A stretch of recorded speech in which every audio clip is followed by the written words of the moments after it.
Welcome back to the Dying of Laughter podcast. I'm your host and your friend. Are we friends? Are we there yet? Chelsea London Lloyd, and each week I interview a comedian or a funny at heart human specifically about the loss of their parent or sibling. Today we're flipping the tables a little bit. I'm sharing my interview that I did on the Done with Adulting podcast. Done with Adulting is hosted by my pals Asia and Jared. They are your resident millennials, and they break down societal expectations of adulting with topics from education, careers, finances, friendships, marriage, social media pressures, and more. We met over the summer at the Almost 30 Podcast Accelerator program online. Humble brag, I have virtual friends. Are they short or tall? I don't know. I have virtual friends. They're awesome. If you like this interview, check out their show. I'm feeling so hopeful for the first time in a long time. Amanda Gorman's inauguration poem. How inspiring was that? Please go ahead and watch that if you haven't already. Also, shout out to Hillary Clinton's tweet that made me feel all the feels. I will read it now. It delights me to think that what feels historical and amazing to us today, a woman sworn into vice presidency, will seem normal, obvious, of course, to Kamala's grandnieces as they grow up. And they will be right. And there's a photo with Kamala and her two nieces who are too cute. Give it a Google. And in addition to the inspiration and hope and incredible change that has taken place this week, there's also some pretty heavy medical stuff going on. I don't know about you, but a lot of my friends are reaching out to me with loved ones with medical issues, illnesses, new cancer diagnoses in the past few weeks. And it's a lot. I know I'm in these spaces more generally and openly, so I don't know if more people just tell me about their things, but I personally have experienced some things in my mentorship world that I want to share. Probably we'll do a solo episode about it because it's a long story that has been really, really difficult. And my mom is potentially changing medications in the next few weeks. She still has to decide, but it's kind of a big deal because she's been on the same one for years. So to change, there's new risks. There's just a whole new world when you start a whole new medication. So she called me about that this week after her scans came back. So really navigating that has been on my mind. And lo and behold, your girl has a mild concussion. I hit my head on a TV. LOL, it's not funny. It really hurts. I can't even really watch TV or do anything relaxing because relaxing things right now involve screens and I'm not supposed to look at screens. So the universe is clearly telling me to calm the F down. Please don't hit your head on TVs. Just try not to do it. I don't recommend it. And that said, let's hop over to the interview. Thank you for being here. If you like what you hear and you want to hit me up on Instagram, screenshot the episode. I love to hear what you guys think. I'm at Dying of Laughter Podcast on Instagram, or my personal account is Chels Who Else, and screenshotting and tagging me makes me so happy, and I appreciate every single one of you, whoever you are, wherever you are. Thanks for listening. Dying of Laughter. Blah, blah, blah, blah, blah, blah, blah, blah. Okay, bye. My mom has stage 4 cancer in her bones and in her breast. My dad's disease was 15 years, he died of ALS. I made a podcast about death, seemed like the thing to do. And if you're sad by all of this, well, you're gonna die too. Excited for the guest that we have. Sad because this is our last and final week of our 6-week guest marathon that we've been just having so much fun doing. Yeah, we had a lot of great people over the few weeks, and we have another great one today. So I think it's going to be dope. I'm so excited. So one thing that you and I have been talking about, and it's so funny because I feel like we've wanted to talk about this topic for a while because it's like such an adulting thing that we all go through. Especially in 2020. If you think about it. Especially in 2020. But we just never, I feel like you and I would go back and forth of being like, how can we talk about this in a way that's interesting and not we're sobbing the emotional time. Yeah. Not that it's bad that it's emotional, but we obviously am not trying to be on here sappy and sobbing. Crying. Yeah. So which can happen with this topic. So what we want to talk about today is really just grief in general. How we grief, loss, mourning. Yeah, grief, loss, mourning, how we manage that, and I feel like especially in 2020, so many people have lost someone, or everybody at least knows somebody that has lost someone. And I feel like there's this other idea of grief of like just not being able to see people, especially for the holidays. It's like we didn't necessarily physically lose them, but maybe you haven't seen someone that's really important to you in like a the whole year. Yeah. And like, I feel like that is a grief process as well that I want to talk about. So that's actually a good point. anyway. I didn't think of it like that. Yeah, I think that people are going through that right now, and just like the grief of not being able to normally like travel home or like. Yeah, especially like you said, the holiday season is a tough time, even for people who like, even if we were in normal times, if people lost people and they're not able to spend those holidays with them anymore. But like you said, now we're in quarantine and we're not really supposed to be traveling. So that is another aspect of it. And I think you're right. This was always been a thing, like, especially with the holidays, we always associate it with like happy Christmas music. But at the same time, the flip side of that is I feel like a lot of people's grief really comes to the surface around the holidays just because of memories and like things that you're thinking of and seeing family. And so I just think it's the perfect time to talk about it. And we have the best guest ever, who we met, another podcast accelerator classmate. So shout out to A30. Alumni. Yeah. But no, we are so excited to have Chelsea London Lloyd here. She is a comedian and the host of Dying of Laughter podcast, which we are going to get into. We are so excited to have you on the podcast today, Chelsea. For the listeners, we have had a serious struggle getting this production going, but we are here and ready to go. How are you? I just feel like I'm so bad at like not acknowledging reality. Just for fun times, readers, listeners, who are you, viewers? Audio struggle is real. And we've both been doing interviews all year, and this has never happened to either of us. So it was very bizarre. Crazy. We're here though. We've made it. Are we channeling the dead? What's happening? I hope not. I don't know. I love that for us though. Okay, so Chelsea, our dads are like, what are you doing? Like, we're here. Pull it together. No, I said to you guys, usually I sage my space before I start, and I was in a rush, so I didn't do that today, and I feel like it's showing up. You jinxed us. I did. But no, we would love to just hear a little bit more about you, who you are. When we're not in Corona land, you're an actress and comedian, and you also have your podcast, Dying of Laughter. So just tell us a little bit more about you and your profession and sort of like how you started your podcast. Absolutely. Well, thank you guys so much for having me. I'm so glad we met in the 8:30 program. And yeah, I love that we'll have online friends this year. Like, what's happening? Are you tall? We don't know. Yeah, we don't know. I love that. You pointed that out. How tall are you guys? 5'10". I don't like, the first time I said it, Asia gave me a crazy look. Like I'm not 5'11", but now next time I see her, we're going to measure each other's height, but I am 5'11". I mean, you could be 5'11". I just know that I'm 5'10", and I feel like I look you directly in the eye, if not a little taller. No. Okay. How tall are you though? Because from like online, you look tall. That is so interesting. I do. Yes. Who would have thought? To me, you look super tall. I look like 6'1". Oh my gosh, this is so interesting. Yeah, no, I'm 5'5.5", and I've always been told like, wow, you are like, who cares? I'm like, I've always been told this about my height, and everyone listening is like, I don't know you or care how tall you are, but people do think I'm tall and I'm 5'5", so that's interesting. I don't know. Maybe it's the long hair. Not that that makes any sense, but it could.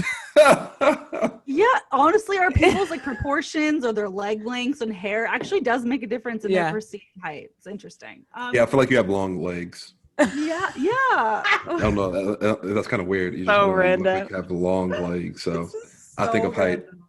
Everyone listening like clicked another podcast. They're like, all that I get to find out is her height, and like, what a waste. Okay. Well, yeah, in normal times, yeah, I'm from the Bay Area. I went to USC for school, and I'm an actor and comedian, and I hosted a pop culture show for a year. I've done Barry. Last year I did like a big KFC commercial. That was really cool. And oh, that's dope. yeah, thank you. It was anyways, those are all 1 hour stories, but this year, you know, not doing stand-up anymore, of course. I will be resuming once it's live, but really threw myself into the podcast Dying of Laughter, which was started based on my experience of my parents both being diagnosed with ALS and breast cancer when I was in 3rd grade. And my dad was paralyzed for most of my life. So that really inspired me to be more open about the concepts of death, dying, diagnosis, because it was so awkward for me. And oftentimes people didn't ask me questions, or if they did, they were taboo or weird, or, you know, kids are always, it's always a fun time. People would ask me like what was wrong with him. So I was just really inspired to talk more openly. He died when I was 19, freshman in college, which I know that your dad. Same girl, same. Same girl. Were you a freshman in college as well? I was actually a sophomore, and I had just turned 19 the week before my dad passed away. Literally, like, we were having Chinese food in his house for my birthday 7 days prior. So I had just turned 19. I was a fresh 19, but I was also, another caveat is I was in the wrong grade basically my whole life. Like, I was in a grade ahead. What? So I should have been a freshman, but I was actually a sophomore. Wait, so did you skip a grade originally? No, I just started in Montessori school, and they really just don't give a fuck about how old you are or really any work that you do. The whole idea of Montessori is like the kids get to decide sort of like what they want to do. I feel like that's a Massachusetts thing. Yeah, it's a Montessori school. It's like a framework of schooling where it's not like you have class every day and you have like all these different times that you have to do things. It's like you have sort of like your goals for the day and like all the things you have to get done, but the student can choose like at what point in the day you want to do them. And as long as you get everything done, then it's like, that's how it's supposed to be, like self-led education. Yeah. Give you some freedom, it sounds like. So they don't have as many rules around age as like a public school system might have. Plus it's you pay to go there. So it's like my mom put me into preschool when I was 2, and then I just kept going and going and going. And when I switched to 7th grade, they were like, you're 11. You're supposed to be 13. And I was like, and my mom was like, well, she's not doing those grades over because blah, blah, blah. And anyways, that is how I ended up in the wrong grade. But that was a tangent. Point is, I should have been a freshman, but I was actually a sophomore. That's interesting that he died around your birthday. My dad also died around my birthday. What is that with like dates? And it always happens in a weird way like that, I feel like. Yes. That's so interesting though. Okay, weird. I feel like we have soul connection. Okay, go ahead. So your dad unfortunately lost your dad. I'm really sorry to hear that, of course, for anybody who loses anybody. But yeah, so, and then you have also a similar terminal illness experience with your mom. Yes. And then thank you again. I'm sorry about your dad too. And I'm glad that we can talk about it.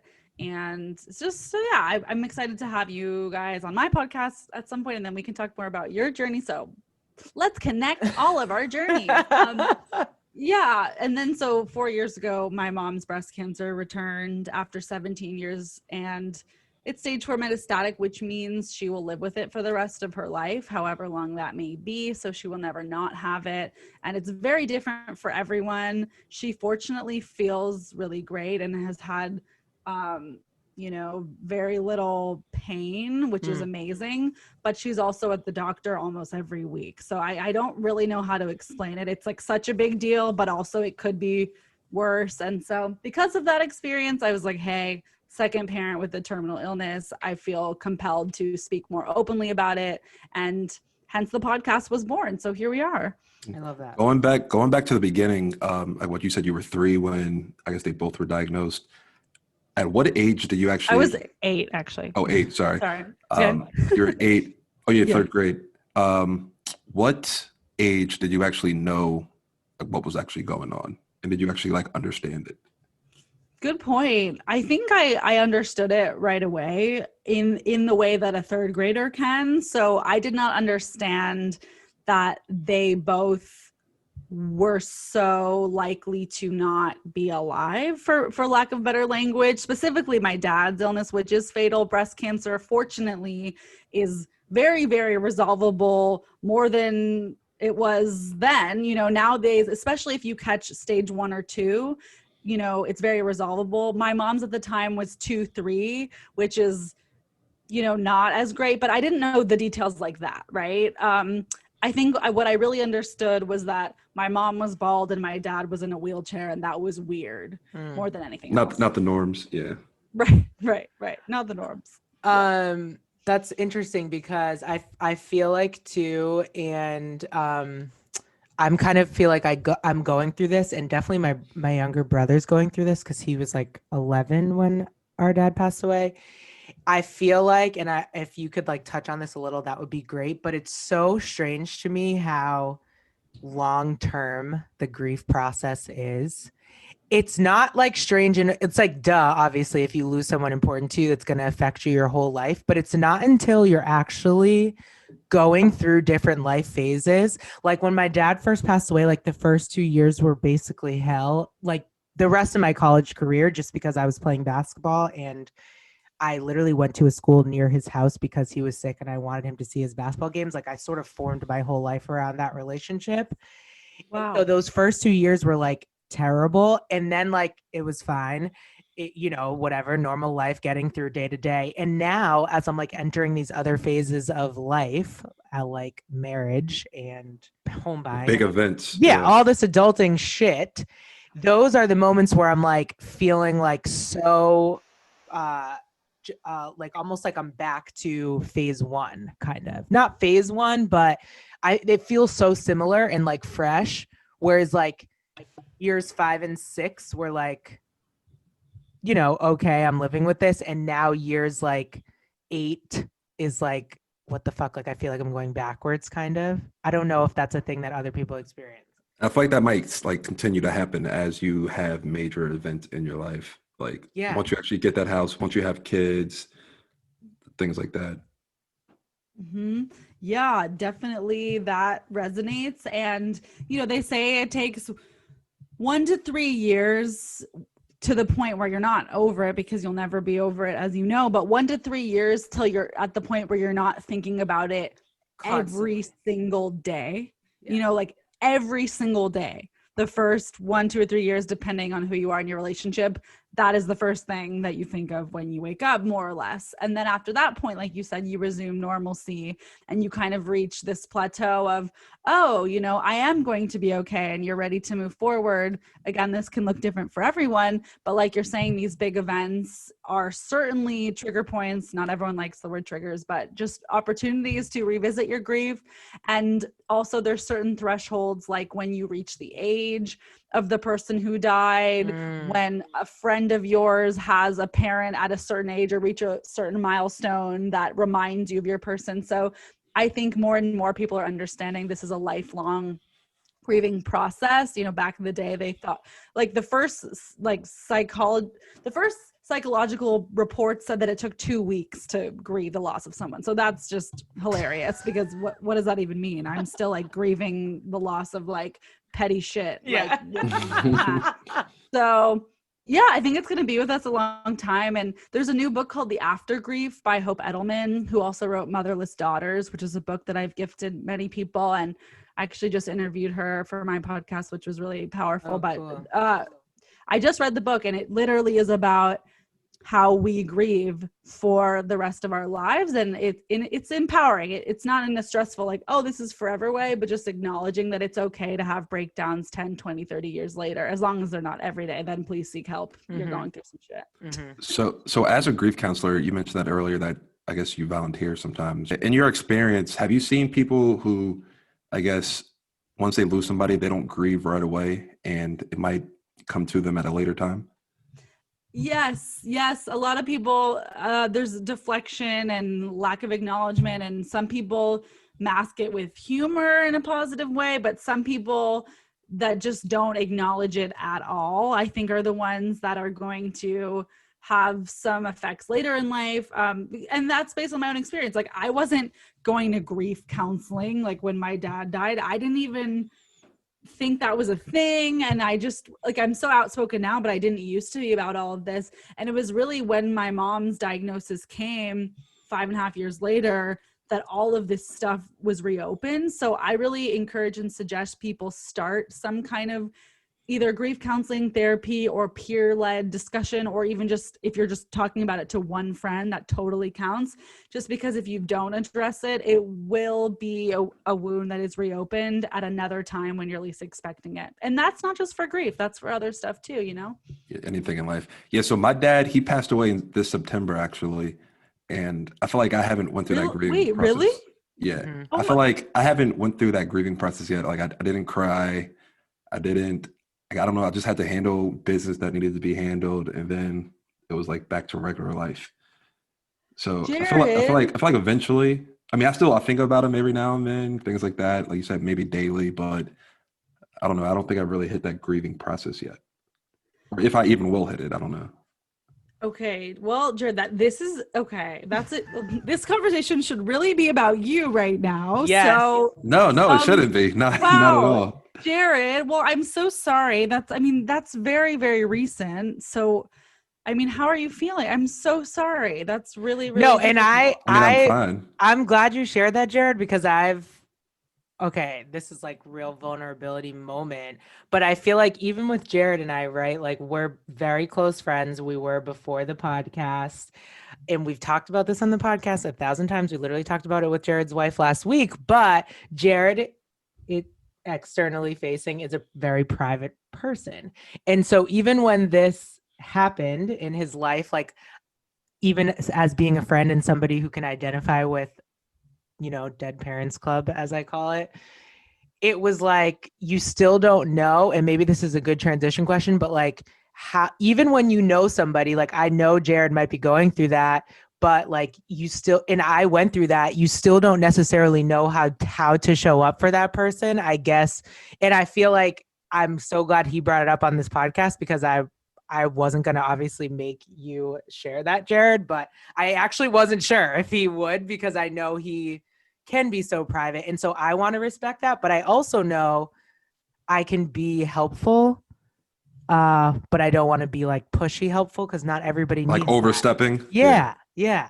I don't know. I think like I'm one of those people who don't need it. Like I think I'm fine, but I don't know. Like I guess it could hit me at a certain time. Like I don't know. Do you mind me asking? Like, do you mind me asking how he died? Yeah. So this might be another reason. So he had kidney disease and he's been on dialysis for like years. So I've always seen it, like every time I've seen him, like he has to go to dialysis 3 times a week. So there's times when I've seen him like super weak, blah, blah, blah. And there's times that I run, like back in the past, I would run through the scenario of him passing away in my mind. And I feel like that's kind of like a coping mechanism for me, so that when it actually happens, I won't need to go through that mourning or grieving process. But that also could be kind of detrimental to me if I'm just like always thinking about the people close to me dying. So when they actually do die, I don't have to grieve or mourn. Okay, I do that weird, too, right? Jared. I do that now. I didn't do it before my dad passed away, or like the other people that I've lost recently, like my grandmother or my cousin. But ever since like the past 5 years, I do that now. And I feel like, and I don't know if that's a problem, if I should get some help for that, or if it's normal.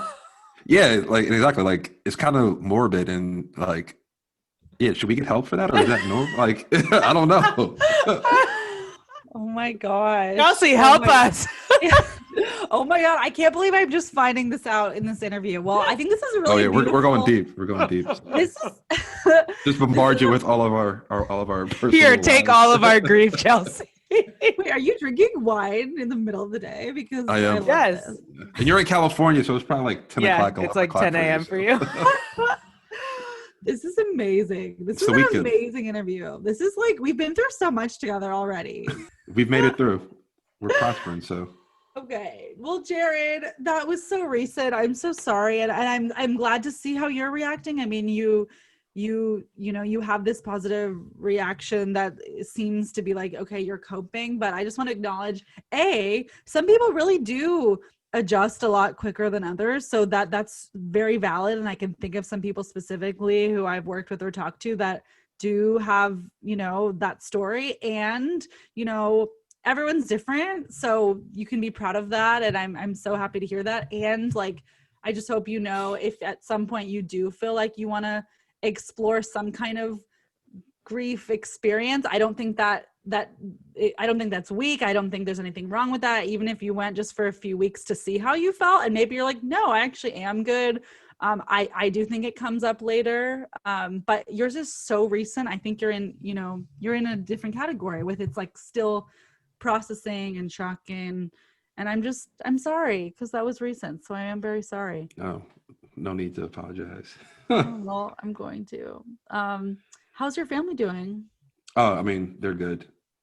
I mean, like, I feel like we're all the same. Like, we got through it. We had to handle some business here and there, but close it out and moving on with life. So, Mm-hmm.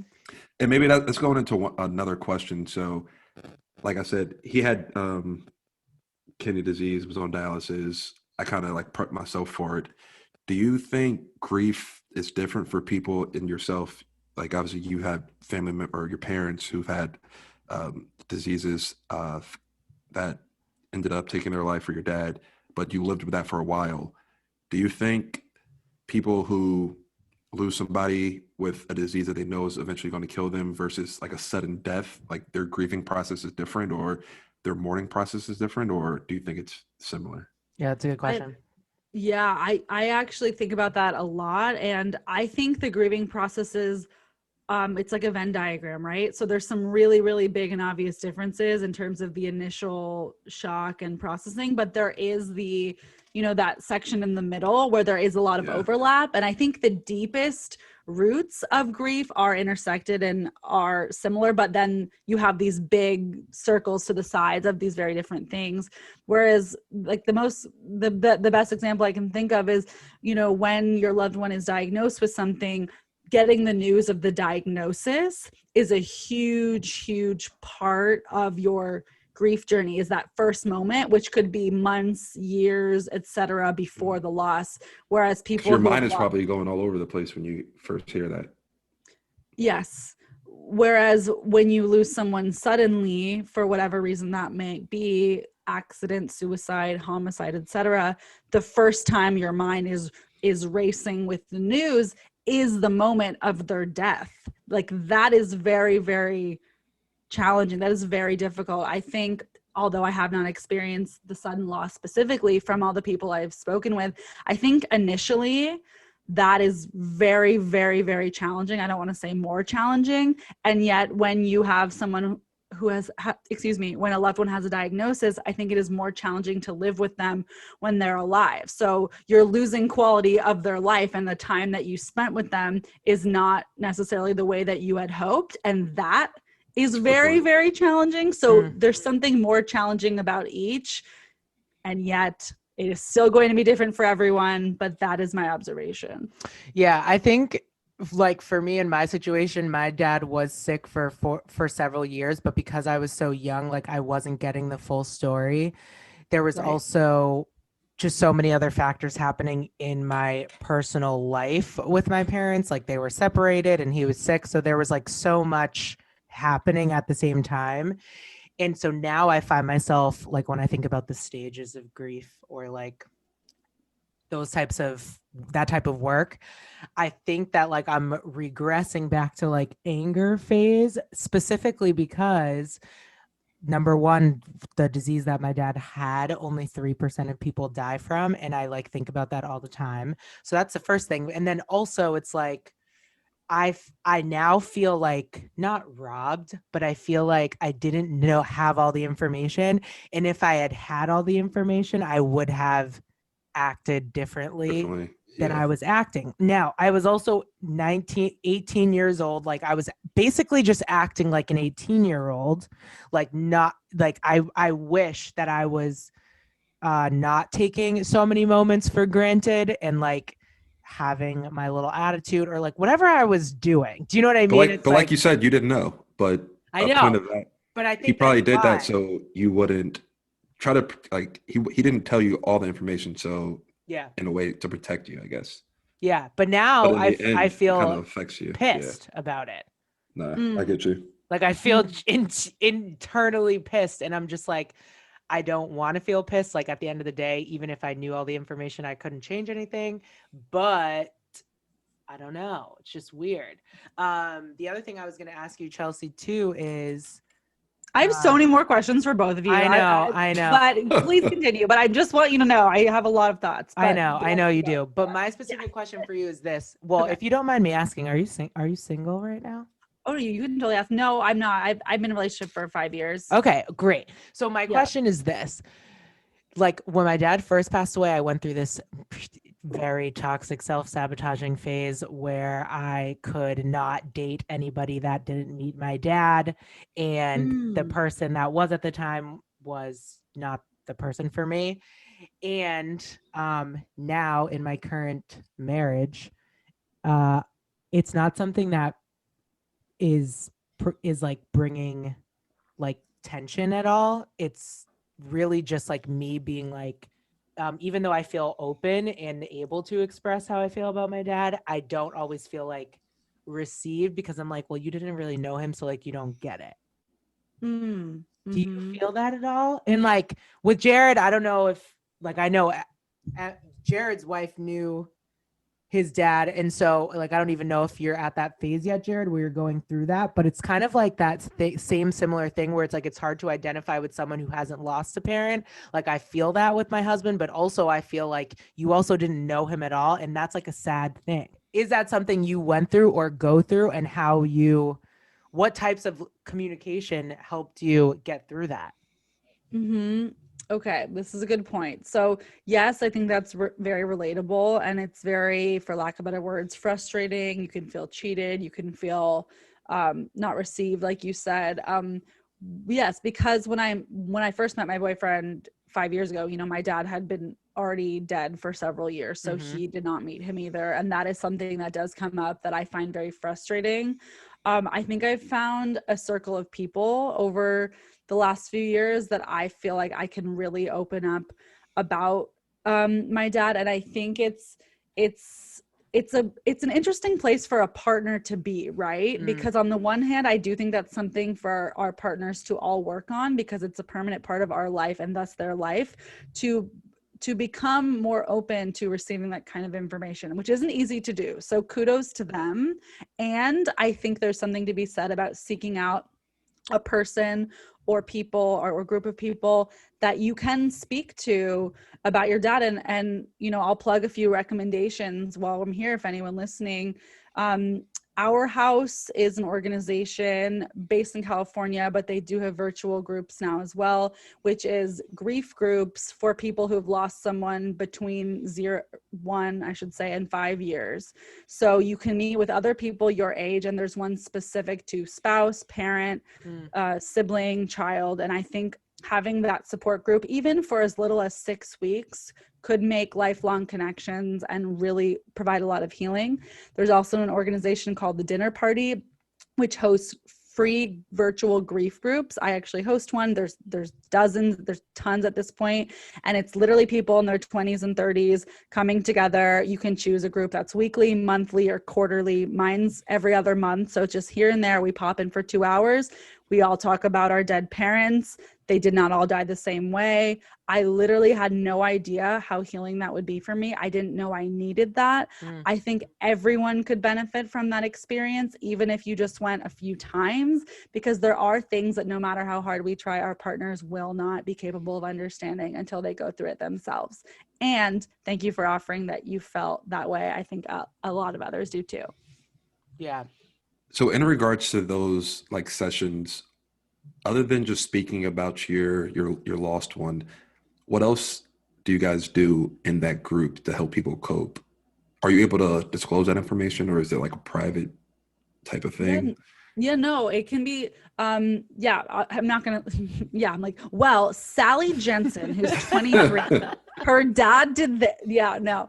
But, well, before COVID, it was interesting. They were in person. So they were dinner parties, specifically when you go to someone's house and you would share food. So it was more of a casual group in that way. Now that they're virtual, I think the good part about these is this is a little bit less formal than formal grief counseling, right? So you go around, you talk about the person that died, but it's also it's just less structured. So some of them might be like each person share equally. Some of them is just kind of popcorn style. So if this week you feel like sharing more, you can. If next time you just want to listen, you can. And also I'll just speak for mine. Like we talk about the uplifting, funny or awkward or comedic elements surrounding death. You know, that's just like my specific way of coping. But also something I do is I ask people about their person, like, what did he or she like to do? Like, what was their favorite food? I think a lot of grief groups are focused on trauma and the negativity and like how dark the diagnosis was. And that's important. But I'm also like, hey, like, let's talk about the lighter things. Like, what's something really funny that happened? And like one girl say, you know, it's fine to say, because I won't say who. She was like, yeah, at my mom's funeral, my grandma and I were staring at my mom in the coffin. And she was like, hey, what do you want for Christmas? And she was like, Grandma, what? And she's like, I got you something early, and like slipped her a 50, like while they were looking at you know, her mom and her daughter. And it's like, it's not funny, but it's funny because it's life, you know? So that was one of my actually questions I was going to ask you a little later, but you touched on it now. So for you specifically, you attack grief in like a comedy type of style. Do you always do that with, I guess, people who you're counseling? And do you think that some people could take offense to that? Good question. I think that it is a specific style that is very much going to resonate with someone and very much not resonate with somebody else. And that's specific to who they are, also how that person died and where they are at and how many years later it is. You know, I think comedy equals tragedy plus time. Not, I think that's a saying. So the comedic elements often come, you know, years later. Like, I don't know if someone died last week, that's not funny. Let's not joke about it yet. Right. I think the people that gravitate towards me, like they see it in my bio on my website and what I'm offering. Like by the time they come to me, they're interested in that, right? Yeah. I think if you weren't, you wouldn't come. So I think what can be offensive about all of this is if you're making fun of someone else's grief story, which of course I would never do. There are comedians out there that can push lines and boundaries and just kind of make things awkward and inappropriate. When I'm doing comedy and I talk about my dad and paralysis, I'm making fun of things specific to him. I'm not making fun of other disabled people. I'm not making fun of other groups that I'm not a part of. That is a rule in comedy that is generally accepted with some exceptions. I think you can speak to the groups that you're in. So I make fun of women, I make fun of Jewish people, and I make fun of people who have lost someone, but I wouldn't make fun of another group that I'm not a part of because I can't speak to it, and therefore that's not my place and that's not funny. There are some experts and fancy pants comedians that totally do. Cross the line. I don't, right? Yeah. Why would I? So in your stand-up, you specifically tell jokes about like when your dad was alive. That's so interesting. In like his disability specifically. And is that like now just something that's normal to you, or is that something that's therapeutic every time you get up there to do your set? If that makes sense. Does that question make sense? It's a good point. It's weird because I'm also in a different like category than a lot of people in that I am speaking as of the past few years so openly and oftenly about grief. It's become this other thing, right? So a lot of people don't just like talk about it all the time. I'm now at the point where it's like my favorite color is blue, my dad is dead, right? And that's really healing as well as problematic because I don't actually process every single time. Like right now, I'm not going to cry about my dad because I talk about him in my podcast all the time. That's healing for me. But at what point do you need to actually acknowledge the bigger issue? Right. So that's just kind of me. But how does your mom feel about that? If you don't mind me asking. Great question, Jared. I mean, it just popped in my mind. I'm like, yeah. Totally. Okay, I'm going to answer that, but just really quick to go back.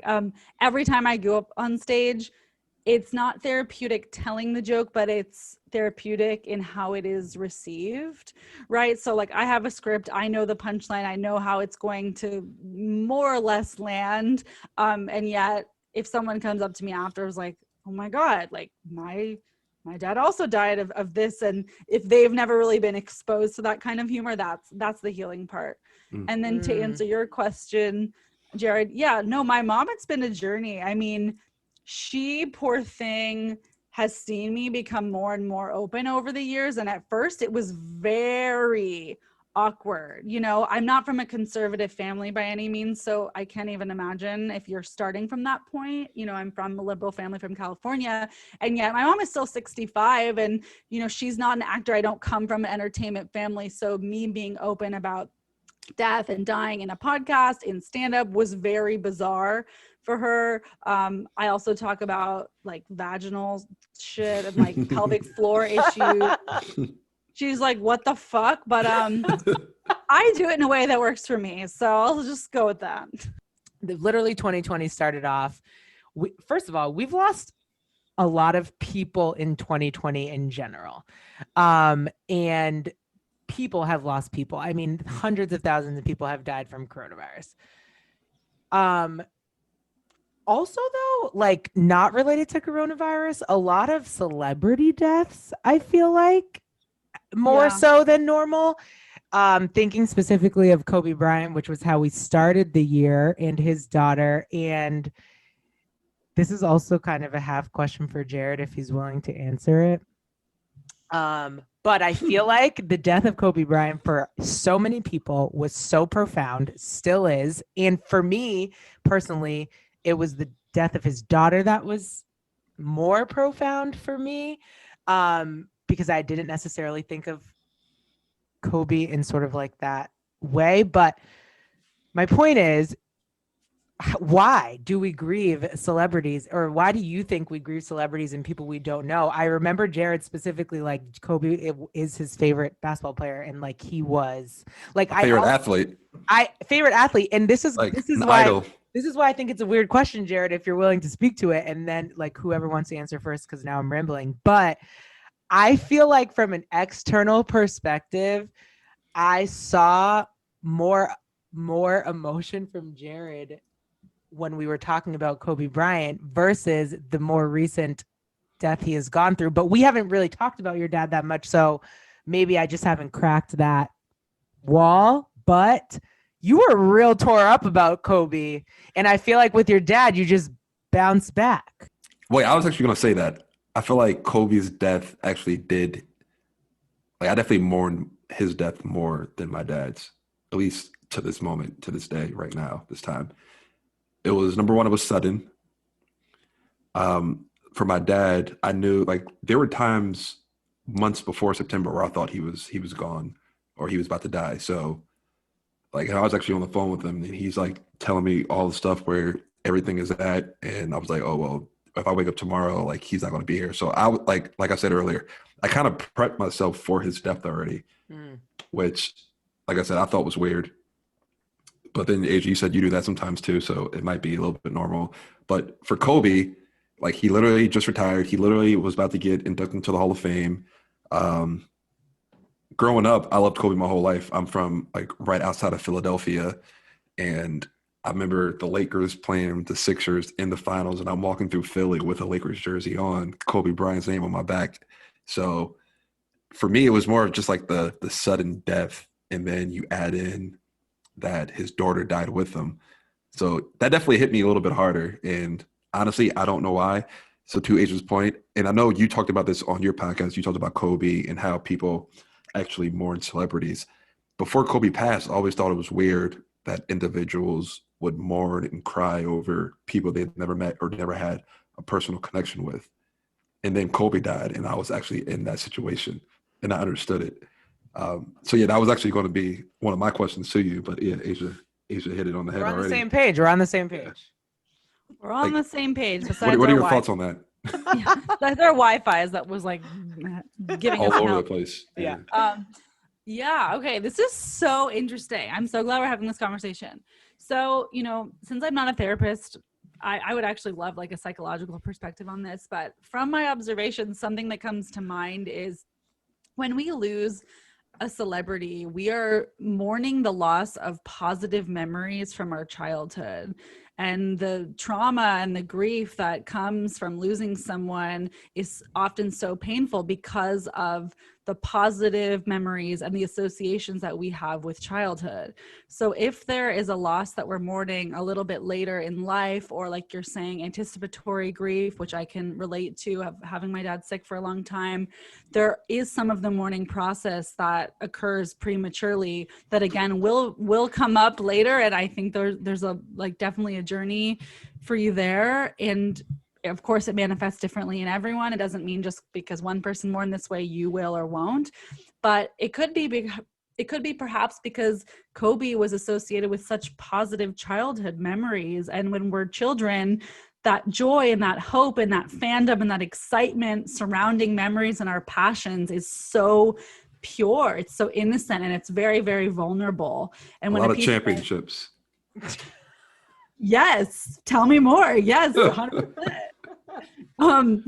And when pieces of our vulnerability are shattered or, you know, they change, I think that's really, really painful and can elicit this deep emotion. So I don't know. That's what comes to mind. For you and the situation that you're currently going through with your mom, can you give advice to people? Because now there's so many people in a situation where maybe they have a family member who has COVID or some other terminal illness that if they get COVID could really fuck some shit up. And so like, can you give some advice to somebody who might be either living with a parent or a close friend or a very close family member that has been diagnosed with a terminal illness? And how do you live with that on a daily basis and like be a support system for your mom while also staying mentally sane yourself? And how do you manage that? And how maybe can you give some advice to others who are trying to manage that? Yes. Oh man, it is a lot. So the first thing I'll say is, you know, I'm just so sorry, and I just want to acknowledge, you know, what people are going through. It's very frustrating, it's difficult, it's painful, all of these things, depending on what illness and how long they've had it and all of this stuff.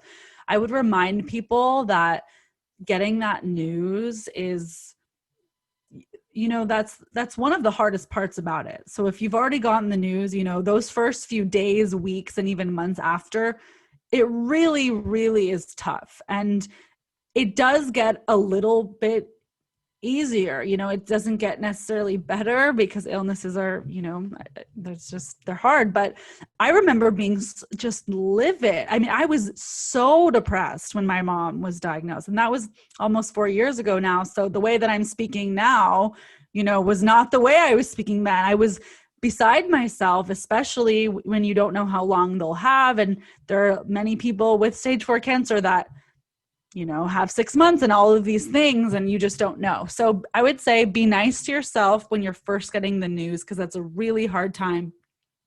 And I just have so much love and compassion for those people getting the news. It's so hard, especially if you're getting it now during the holidays.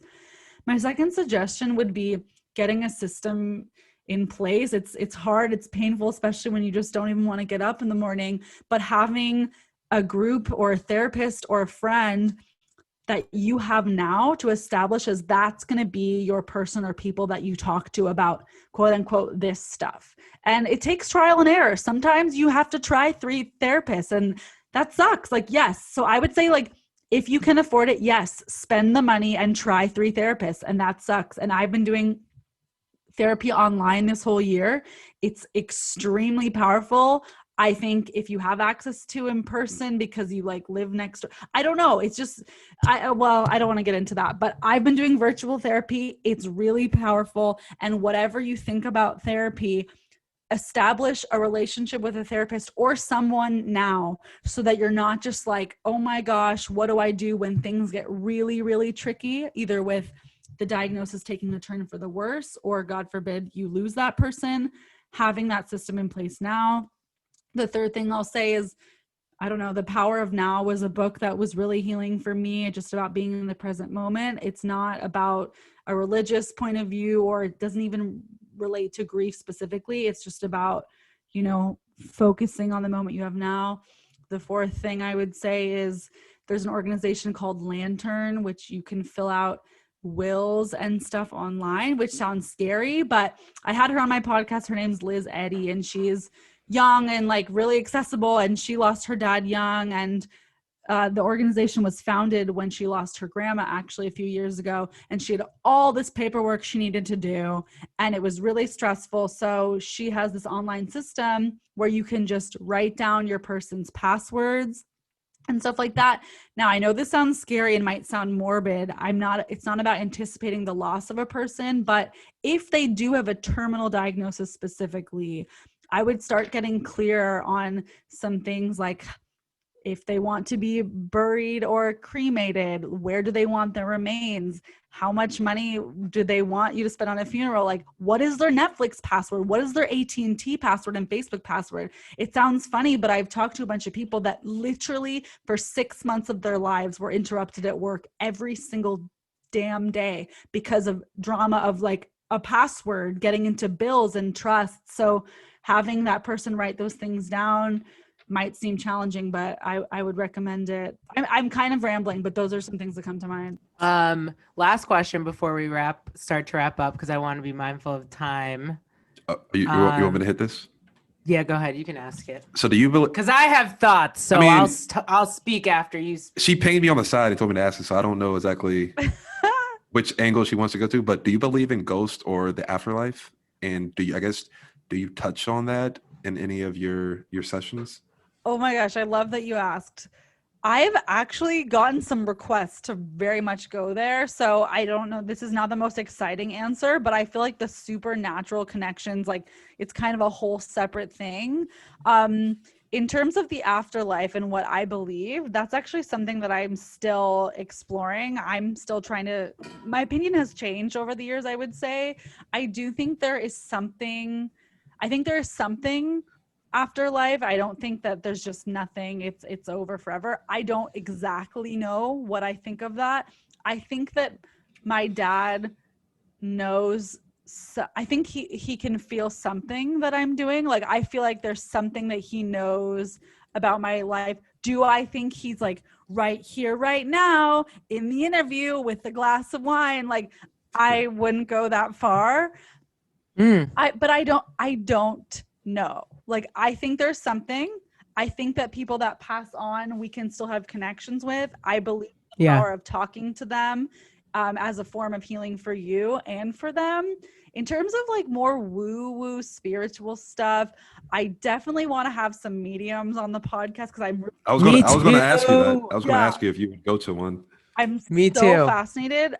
Just a fun story. So I haven't really gone that far yet. A fun story that I'll end on is I did speak with someone who speaks to the dead at one point, and it was through a show I was doing that I had an opportunity to speak with her for free because she's normally, wait for it, $800 an hour, which is crazy. What? Yeah. People are paying that too. That's the crazy thing. People are so paying that. So I did not specifically spend my own money on that, knock on wood, thank goodness. But she was really interesting. And she did say things, excuse me, she did say things very specific to his personality and to initials. And I actually changed my last name, fun fact. So my dad's name was Lloyd. I've been going by Chelsea Lloyd for over a decade now. So if she was to have known about me or looked me up or something, like I have a different name. So I'm like, okay, she couldn't have Googled stuff about him. And an example that she shared is I actually have, I have a cousin that unfortunately died when I was 4 and she was 9, which also is part of the inspiration for why I'm curious about all of this, but that's another story. She died in an accident, and this medium said, I feel a snowshoe and the letter S is trying to tell you something. And we don't have any of the same names. There's nothing about her. If you Google it, her name did begin with S, and she did die in an accident pertaining to snow. And it was one of the most bizarre, profound things of my life. And I don't know what people think about all of that, but that was one experience that I had that was very interesting. I want to have a medium on too so bad. I want to see a medium. I'm trying to decide if I should go to the medium go to a medium by myself first before having them on the podcast. Yes, you should. Yeah, maybe do it first by yourself. Yeah. Or if you bring them on, I might be MIA that episode. I don't know how I feel about mediums. What is your and psychics. opinion? What is your opinion on Okay. mediums? I don't know. I don't know. I'm just My opinion That's is fair. obviously there are people who are mediums who are not scam artists. who are or whatever. I don't know. I'm not going to judge them. Maybe they feel like they're talking to people and whatever. But I do think there are people who have that spiritual connection to those who have passed. And every time I talk about this, I reveal a little bit more and the listeners probably think I'm crazy. But I'm not saying that I sometimes feel that, but I do feel like I do in my dreams. I've talked about this before. I have very vivid, lucid, psychotic dreams where I literally am speaking to people who are dead. And in the dream, I know that they're dead. It's not like some flashback. It's like this person is dead and they're in my dream and they shouldn't be here because there's no way we should be speaking. And yet here we are speaking. Or like my dad calls somebody's phone and they hand it to me and they're like, your dad's on the phone. And I'm like, he's dead and this can't be possible. And they're like, well, he's on the phone. And then I answer the phone in my dream and he's like telling me to go search into some place in the house and like look for shit. Like truly. And then like sometimes this is going to really sound woo woo, but the other day, Jared, I can't make this up. I was in my car and sometimes I get like, sometimes I feel like smells are signals from Afterlife. So sometimes I get this like whiff of like the scent of my dad and it is so strong. Like I'll be in my car. Like the other day I was in my car waiting for something, like probably the dog, because you can't go in the vet anymore. You have to sit in the parking lot. And so I was just sitting in my car and I get this whiff and it is so strong. And I'm like, to the point where I physically look to my right into the empty passenger seat because I'm like, are you right there? Like, and you're not, obviously, whatever. Now I'm rambling. But like the feels of it spiritually for me, I need to do more spiritual work in general because this has been calling me for a while. But in those moments, I'm like, okay, it's highly likely like he's in this car right now. Like I feel that. Wow. To your point about dreams, I think literally last week I had a dream and I looked at my phone in the dream. I looked at my phone and it was either a text or it was a call and it was coming from my dad's phone. And I was like, oh, that's weird. And then I woke up. And then also to bring it back to Henry, this is something I will never forget. I think I was maybe a senior because he died the summer going into my junior year. So yeah, I was a senior. We were in the junior courts. It was at night. I don't know if we were partying or if we were just outside. But I looked across the courts and I saw somebody coming out of one of the houses. And I swear to God, I was like, yo, that's Henry. And then I closed my eyes. I looked back and then the person, like, they were just gone. And I was like, that's something I would never forget. And I don't like see ghosts or anything, but I was like, that's something that just stuck with me and I just never forgot. I don't really like the word ghost. I prefer spirits, but some people argue that it's your mind. Some people argue it's your own mind. I can see that. Now we're going on a tangent. We're like a whole different topic. It really is. A whole nother hour. It is a whole other topic. It's very interesting though. Yeah. Okay. Sorry. We're not going to spend another hour doing that. But however, we should. And if you're ever wanting to come back and talk about that with us, we would love to have you back anytime. Totally. We'll do my podcast. We'll do a part 2. Yeah. I'm like, let's do it all. Yeah. We'll make it happen for sure. Is there anything you just want to share in general, like sort of like end of the pod, anything you didn't get to share today in terms of like advice or resources or just like managing grief during the holidays that you sort of want to end on? Yeah, that's a good point. Yeah, no, thank you guys for having me. I just sent out a newsletter with like 30 different grief resources. So I have, I'm sure there's so many things I didn't even touch on, but I have recommendations for all kinds of groups depending on your kinds of loss. So if you email me dyingoflaughterpodcast@gmail.com, I can send those to anyone. They'll also be on my website. And then trying to think. Oh, I'm in the middle of editing and producing a video that will be out in a few days for BuzzFeed called I Lost Someone to COVID-19. And it's 6 people's stories. And they're all our age, or so they're 20s and 30s. And they each lost a mom, dad, brother, friend, grandparent, and a second one also lost their mom. And so if you have been affected by COVID and lost someone, that video will come out. And I think sometimes like BuzzFeed feels like it's this like big corporate thing, and like it is, but also it's like me and one other girl made that video. So it is very like, it's personal. Like we put a lot of time into it, these people sharing their stories. So that will be out on BuzzFeed in a few days. And I just appreciate you guys. This was fun. No, we appreciate you. You want to share your socials so people can follow you? Yeah, absolutely. So plug away. Plug away, baby. It's what we do. Dying of Wait, I have one more resource that I literally am not related to this, but I think this would just be generally helpful. Depending on when this comes out, there is a free 4-week grief course in January that Hope Edelman, who's a New York Times bestselling author and grief expert, is doing. And it's in January, and it's 4 weeks of just grief counseling and coaching and coping. And I think it'll be larger groups, so you can have your video and mic off if you're not really sure. So that is called Start Fresh Sundays. And then my socials are Dying of Laughter Podcast on Instagram. And then my personal is @_Chelsea Who Else. That's like Chelsea, but who else? And you can just look me up, Chelsea London Lloyd, for like stand-up comedy videos, which is related and yet unrelated, depending on your interest in that. So yeah. I love that. Well, thank you so much again for coming on, Chelsea, despite our full 45 minutes of technical difficulties before starting the interview. This has been so much fun, and we just appreciate you being here. Another shout out to A30 for even just connecting us and helping us to meet each other and build that relationship. But you're welcome back anytime, as we said. Yeah, I think you definitely got me to share a lot more information than anybody else has. So yeah, that's a win right there. We cracked a closed book today, Jared. But did you though? Hey.